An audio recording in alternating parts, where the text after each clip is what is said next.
Hey guys, how's it going? It is Travis Mortz with the Forest Hill Film Lab, and today I'm going to talk to you guys about camera stores. I usually don't need to go to the camera store very often. Film shooters don't really need a whole lot, that a camera store has to offer these days.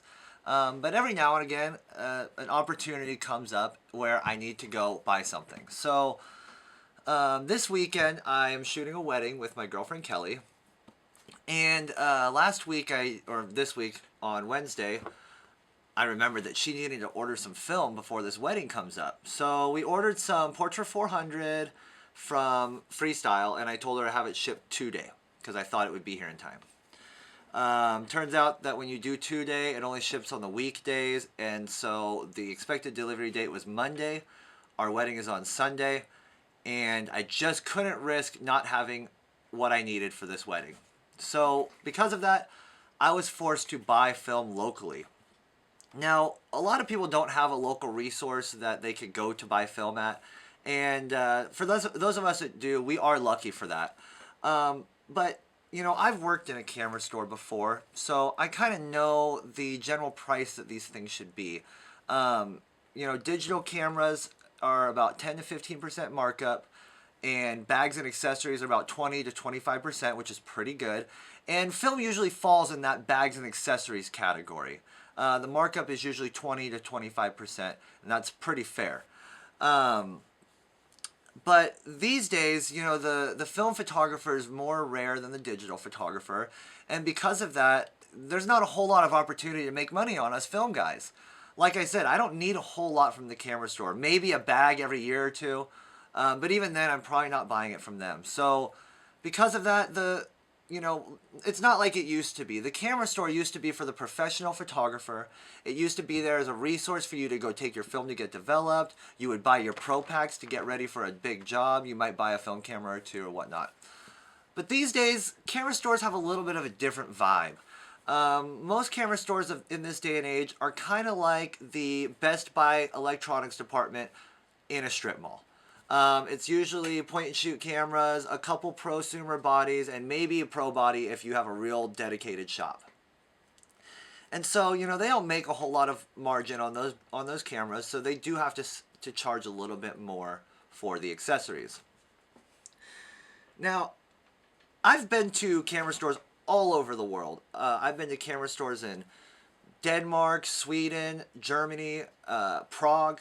I've bought film every chance I could get. I've bought film from a camera store. So I have a general idea of what the markup is on this stuff. When I was in Germany, Portra was a little bit expensive. It was maybe $8.50, $9 a roll. And even then, that was hard for me to justify, but that film has to go over the ocean. It has to be imported. I can understand why the price of it would be so much more than what we pay here. But Sacramento's not Berlin, Germany, and this film is made in America, so it only had to come from New York. So I can understand the markup on film, being a little bit because the internet and all that. The internet's killed so many camera stores off because the prices are so much better. And for some of us, like film guys, we don't need the camera store if we could just order online. So what I'm getting at is today I spent $57 on one pro pack of film. This is by far the most money I've ever spent on film in my whole entire life, and I was forced to buy it because I was in a pickle. Like I said, I am grateful for the camera store for being there and being able to provide this service for me, but is it really a service? Is it really doing me any favors when you have increased your markup to 50%? Like I said, I worked in a camera store in 2008. The markup on film was not 50% then. That was during the digital age as well. When did the markup on film become 50%? I don't know. So I thought maybe this was a special circumstance. Maybe it was just this shop that was gouging on prices. We have two other film stores in Sacramento. We got Mike's Cameras, we've got Action Camera, and we've got Photo Source. So I thought I would call Mike's Camera. And Mike's Camera is, it's a chain store. And so, I have to assume their distributors are pretty good. And I called them and I said, how much is one single roll of Portra 400? I paid $10.68 for this. And they told me that their rolls were $10.99 a roll. $10.99. Just so you guys know, the original price for a roll of Portra is $7.49. So that's a huge markup. That's over $4 more. That's, like I said, over 50%. That's more than a 50% markup on a single roll of film. And see, these are pro packs. These are for professionals. So when you buy them, they're supposed to be cheaper. There's supposed to be a price break, and that's why they make these. So there was no price break on these. But anyways, so the point I'm getting to is there's two different kinds of camera stores. There's camera stores that are here to make money, and there's camera stores that are here for photographers. Unfortunately, these photographer camera stores are getting few and far between, and so they're not really providing us any service at all, quite literally, as film shooters. We're not going there to buy cameras from them. We're not going there to buy pretty much anything from them except for film. So how is it that on this one item in their store, they're going to increase their profit margin to 50% when really nothing else in the camera industry kind of holds that bearing? I mean, 50%, that's pretty hard to justify in basically any retail environment. 50% markup, I don't know. They're not selling us insulin. This is film, you know, it's a hobby. We could do it if we want, or we don't have to. So the reason I'm making this video is to kind of tell you guys that you don't have to support your local camera shop if your local camera shop doesn't support you. At $10.99 a roll, they're not doing me any favors. I could go buy online and wait 2 or 3 days and have it here, and I could still enjoy my photography, because you spending $10.99 on a roll is not supporting the film community. You're not supporting the film community. The film community still got $6 for that roll. Kodak still got $6 for that roll. And these guys are just price gouging because they're taking advantage of us. And for that, I really, really feel insulted. And for the record, I did call a camera shop that I am very, very good friends with, that I trust very much, Glass Key Photo in San Francisco. I contacted them because I wanted to know before I made this video, am I really just cloudy vision about this? Are all camera stores selling rolls of film for this much money? Is this standard? So I called Glass Key Photo, who is an all film store. They don't get to make that 10 to 15% on the new Sony. They don't get to sell you bags. They don't have a bag section. They don't have a tripod section. And they have rent in San Francisco. So their overhead is probably pretty goddamn high. And I called them, and they are charging $7.99 per roll. Do you know what that is? That's a 50-cent markup. 50 cents. Not 50%, 50 cents. Because they're here for the film shooter. They know we're going to come there and buy it.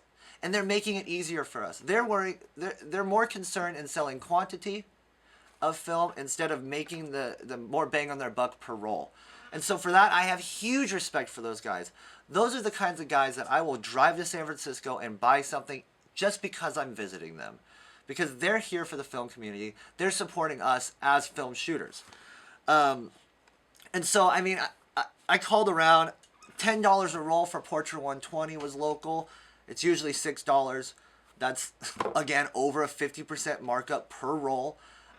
I just don't know where the justification is. When did they decide that they could start charging 50% markup on this thing that's usually 20, 25%? And like I said, I don't mind paying more money locally. It's an awesome thing to be able to buy film locally if it's available. I will pay that service. I will pay for that service. I will pay the overhead. I get it. But it has to be respectable. It has to not be price gouging, which is this. I spent $115 today on 10 rolls of film. Check this out. 115 bucks. So I want to show you guys something. Portra 400 is excellent. I do love the film. It's so good. But I usually buy Fuji C200. That is $10 or 10 rolls for $26. And so I did a little bit of math. And if I would have spent $15 more than I spent on these 10 rolls of film, I would have got 50 rolls of Fuji C200. Look it. Here's an eBay cart. 50 rolls of Fuji C200 for $130. And so that just goes to show you that this film doesn't have this high price. It's only made up by the camera store. Once it gets to the camera store, they are putting literally any price they want on it. And if people buy it, then they're not going to change it. And that's dishonest. I don't appreciate it, because a lot of you guys out there probably only go to the camera store to buy your film. And I want you to know that the markup is okay, but it shouldn't be so high. You guys shouldn't be spending ever. You should never ever spend $11 on a roll of anything ever. Because if it's expired, it shouldn't be that much. And if it's fresh, there's not. Maybe Portra 800, and that's because Kodak gouges on the prices. But there's just no reason. So I'm going to show you guys some photos shot on Fuji C200. And then I'm going to show you some photos shot on Portra 400. And you guys could tell me if you think that the price difference is comparable, if it makes sense to you. So here's a couple photos on Fuji C200. Check them out.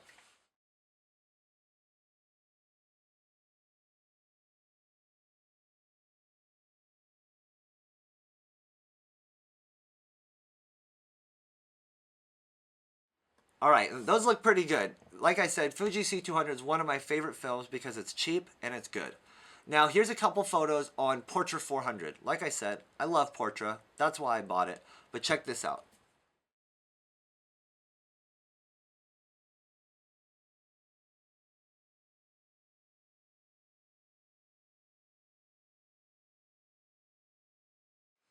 So, as you can see, those results were awesome. Like I said, Portra is super good film. But when you're getting charged $20 more per Pro Pack, it's hard to justify why. Why is it $20 more? I mean, Portra's expensive film just to begin with. I'm not going to argue about that. But when you're charging $20 extra per Pro Pack, it's hard for me to support that kind of business mindset. I don't know. I just don't understand it. This is 2 packs for the price of 3. There's not really anything in the world that you buy locally that's 2 for the price of 3 online. It's unfortunate that the online business has killed a lot of camera stores, but the online business has killed all kinds of businesses, and it's something that you have to adapt to, and it's something that you have to figure out how to overcome. And by doing that, the best way to do it is to build a good customer base that respects you and that you give respect to. So as far as film shooters go, I don't really see, it doesn't make any sense for me to be supporting these camera shops that aren't here for me whatsoever. They have negative sleeves and they've got film, and I buy the negative sleeves from them. So long story short, I just want to show you guys a couple places to buy film online, a couple cheap spots that I like to go to, and give you some tips on where to get cheaper film, because this is outrageous. Nobody should be paying $115 for 10 rolls of film. So the first place I like to go is eBay. Mainly because there are bulk sellers on there that are just selling directly to you, and so you can buy in bulk, which is really the best way to go. Like I said, there's the Fuji C200, but also these companies, Continental Photo mainly, has bulk packs of Ilford HP5. You can buy 5 or 10 rolls at a time, and there are price breaks by buying in quantity. You could buy from Freestyle, you could buy from Adorama, you could buy from B&H. And the prices on that, just to give you guys some perspective, I want you to know what these films should cost. So when you're out there in the world buying it, you know how much more you're actually paying. HP5 is usually $5.19 a roll. At the camera store I was at, it was $9.50. Once again, that's almost 100% markup. That's damn near 100% markup. Portra 160 is usually $6.75. Again, it was about $9 there. And that was across the board for every roll of film. It was the percentage that was consistent. This isn't just Portra 400. This was every roll of film that they had was marked up 50% or more, sometimes even 60%. And that was consistent for all 3 camera stores that I called today. They all have 50% or more markup, which leads me to believe that that might be the general consensus across the country. So yeah, it's just uncalled for, in my opinion. Unfortunately, the internet exists for these camera shops. They can't just charge us whatever they want, and we have no other option. We do have another option, and I never thought I would tell you guys to buy film online or buy things online instead of locally, but if buying locally is not doing you any favors, if buying locally is making you poor, I would suggest against it. Mostly because people think that film is too expensive to obtain, and with prices like this, it absolutely is. By the time you spend $11 on a roll of film, and then another $15 for developing, you're spending $26 on 36 photos. That's too much. That is way too much money for film. So, I suggest you guys try out some of these online films. I'm going to post some links below so you guys could check out some of the spots I like to buy film at. And you know, do a little bit of bargain hunting and buy in bulk, and you'll be much happier. Film will become much more affordable for you. And, you know, don't be bullied into these high prices per roll, because there's no reason for it. Nothing else in their store has a 50 to 60% markup. Nothing else. So we shouldn't be paying it either. Anyways, guys, that is my rant. Until next time, thank you so much for watching, and keep on shooting.